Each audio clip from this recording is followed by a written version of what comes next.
Hello, fourth graders, welcome back. Today we're going to keep talking about area and perimeter. So, as you know, the formula for area is length times width. And the formula for perimeter is you double the length and you double the width and you add those together and you get the perimeter.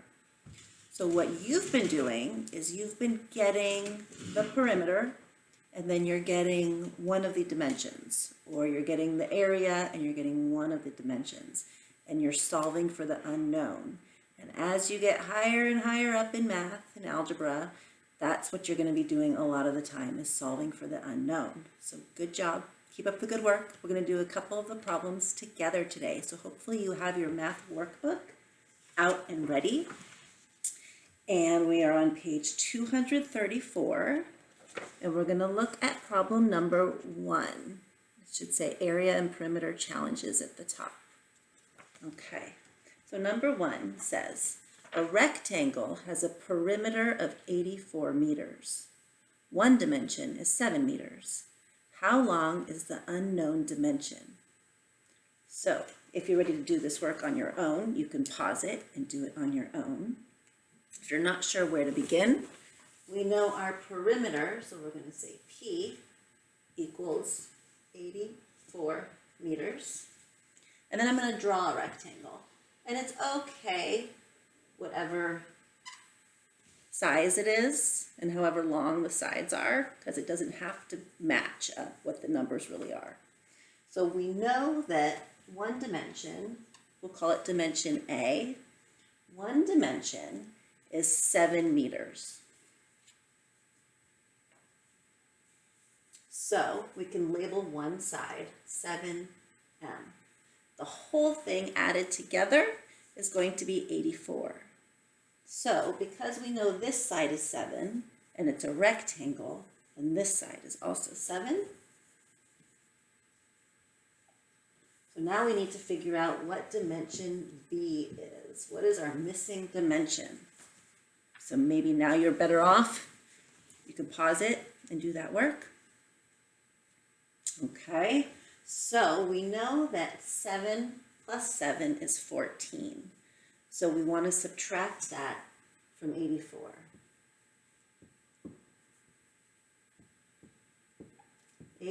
Minus 7 plus 7, which is 14.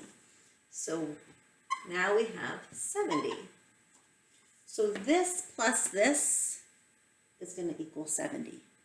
So we have to figure out what's half of 70. Can you do that work?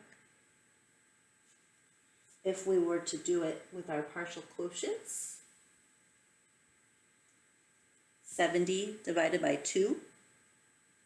I know 2 times 30 is 60, so I put the 30 over here.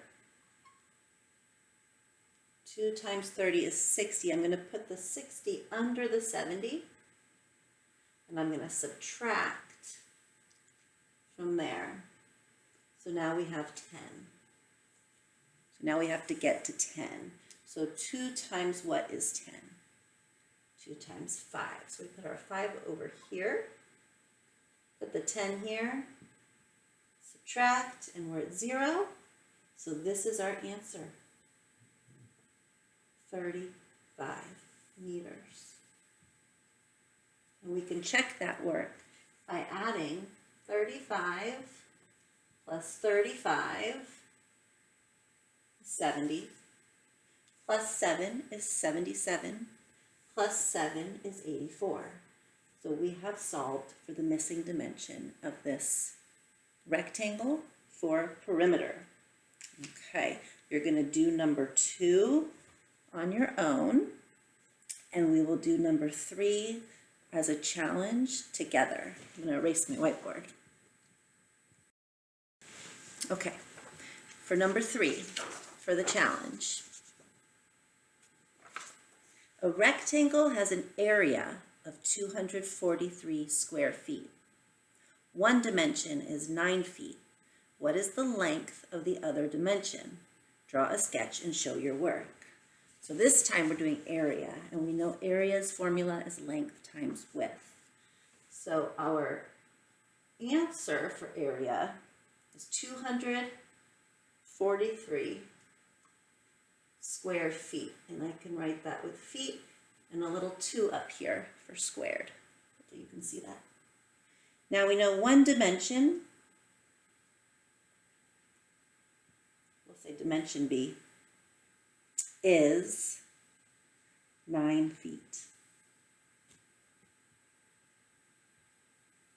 So we're going to have a rectangle. Remember, it doesn't matter that it's not exactly 9 feet. I'm not going to draw a 9-foot rectangle right now. One side is 9 feet. And we need to figure out what this one is here, because it's going to be this dimension times this dimension equals 243. And if we are writing that as an equation with an unknown, we could say 9 times d equals 243. Or you could say 243 divided by 9 equals d. So if we're going to use partial quotients like we've been doing, we would put the 9 over here, and we draw this big funny 7, and we're going to put 243 inside of it. Okay, now we're going to think of a friendly big number that we can multiply 9 by to get close to 243. So if I were to say 9 times 10, I'd get 90. I can go higher than that. 9 times 20, 9 times 2 is 180. 9 times 2 is 18, attach the 0, you get 180.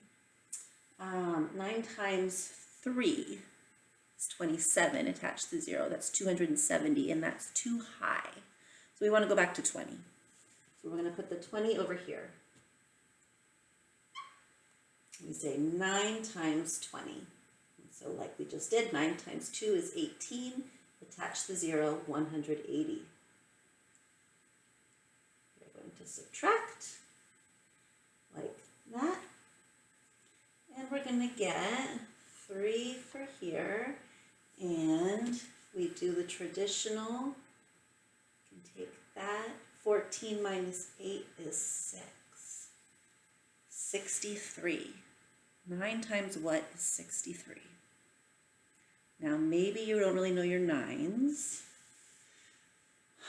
but if you did the work of 9 times 7,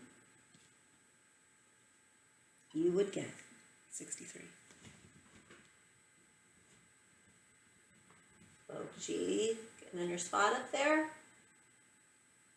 So our answer is 27.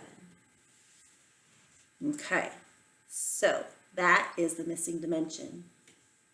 This would be 27 feet, because 27 times 9 is 243, or 243 divided by 9 is 27. Okay, now there's another challenge where the area is 36 square yards, one dimension is 12 yards. So again, you're going to be dividing 36 by 12. I think you can do that.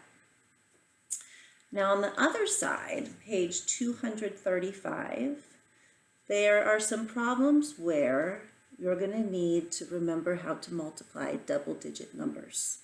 And we have lots of different strategies, one of them being the box method. And so I'm going to briefly show you over here how to get started. So it says, Federico is building a tree fort. Help Federico solve the following problems. Show your work using numbers, sketches, or words. The floor of the fort is 14 by 19 feet long. What is the area of the floor? So when it's area, you're going to multiply length times width. So it's going to be 14 times 19. So you can draw your box like this. We're going to break that 14 and 19. And then in each square you multiply. 10 times 10 would go in here. You would put your answer, 10 times 4, 9 times 10, and 9 times 4. You do all that work, you add those all together, and you will get your area. I hope you are all doing well, and that you are emailing me if you have any questions, and I'm here to help you, so let me know. Thanks.